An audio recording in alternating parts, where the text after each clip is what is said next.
प्रिय विद्यार्थियों, आज हम बीए फर्स्ट सेमेस्टर के विषय शिक्षा शास्त्र के पेपर शिक्षा के समाजशास्त्री आधार पेपर कोड EDU 101 के फर्स्ट यूनिट के 1.5 सब यूनिट का अध्ययन करेंगे।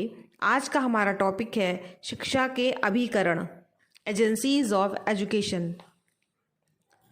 आइए पहले हम इनका अर्थ समझने का प्रयास करते हैं।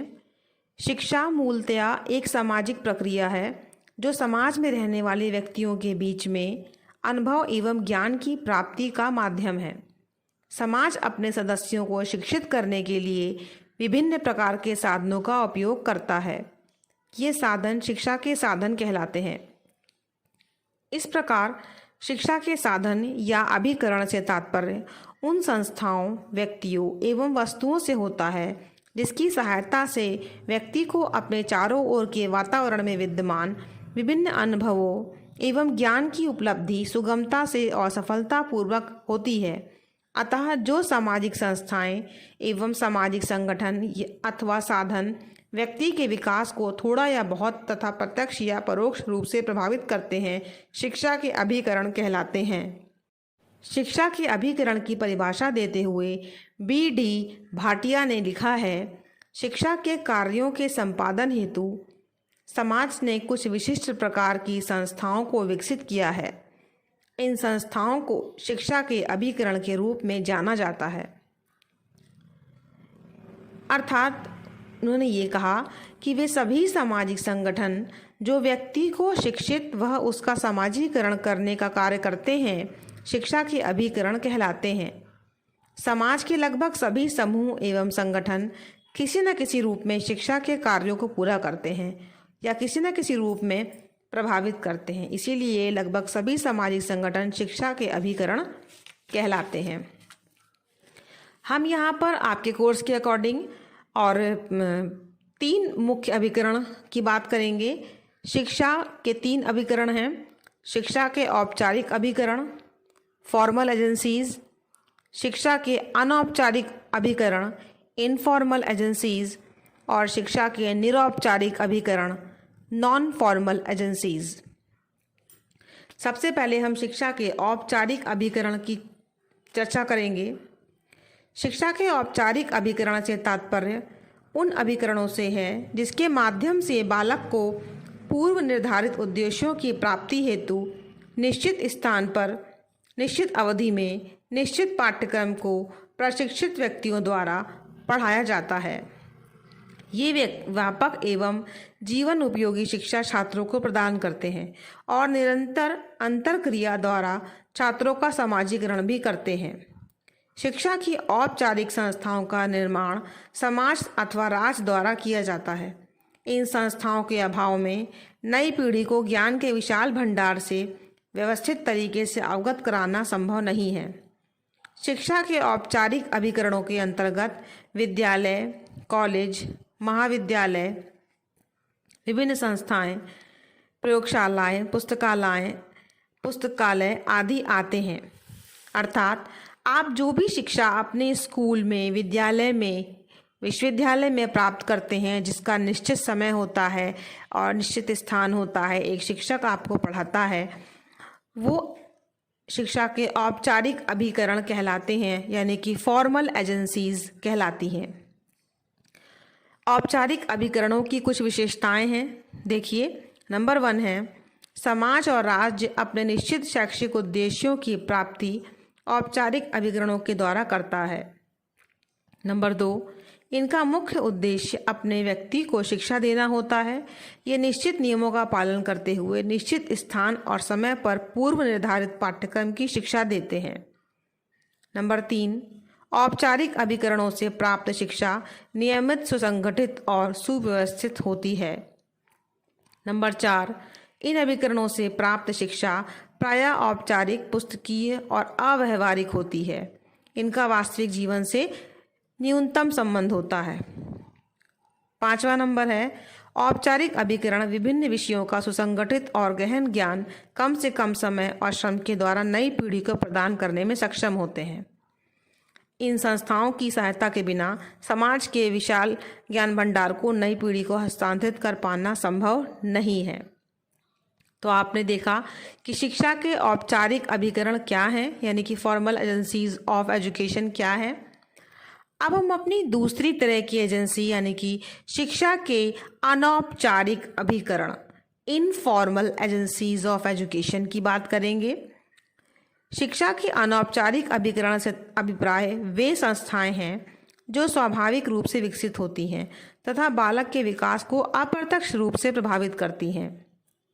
इन अभिकरणों की ना तो कोई पूर्व निश्चित योजना होती है और ना ही कोई निश्चित नियम होता है। इन अभिकरणों के द्वारा प्रदान की जाने वाली शिक्षा जीवन पर्यंत चलती है। किसी विषय का क्रमबद्ध, व्यापक एवं विस्तृत ज्ञान अनौपचारिक अभिकरणों के द्वारा छात्रों को नहीं दिया जाता, लेकिन जीवन के विभिन्न अनुभवों एवं जीवन उपयोगी क्रियाओं का ज्ञान बड़े ही सहज तरीके से छात्रों को उपलब्ध हो जाता है। शिक्षा के अनौपचारिक अभिकरण पूर्व निर्धारित उद्देश्यों, निश्चित पाठचर्या, समय एवं स्थान के बंधन से मुक्त होते हैं।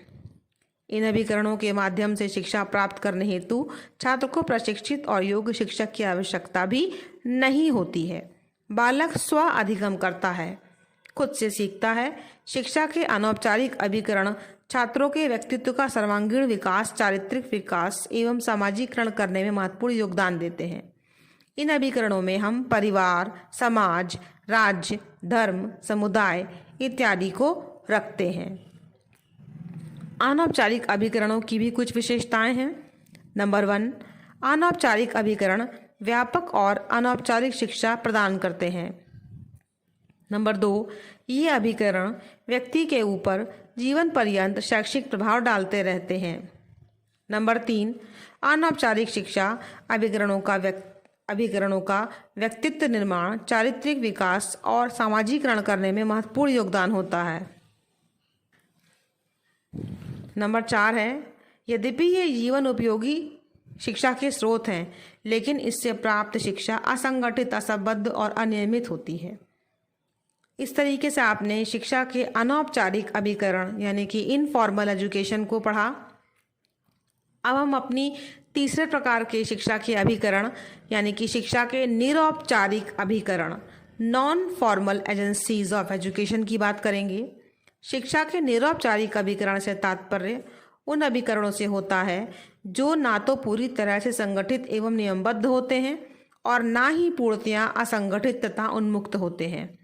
निरौपचारिक अभिकरणों में नम्यशीलता का गुण होता है।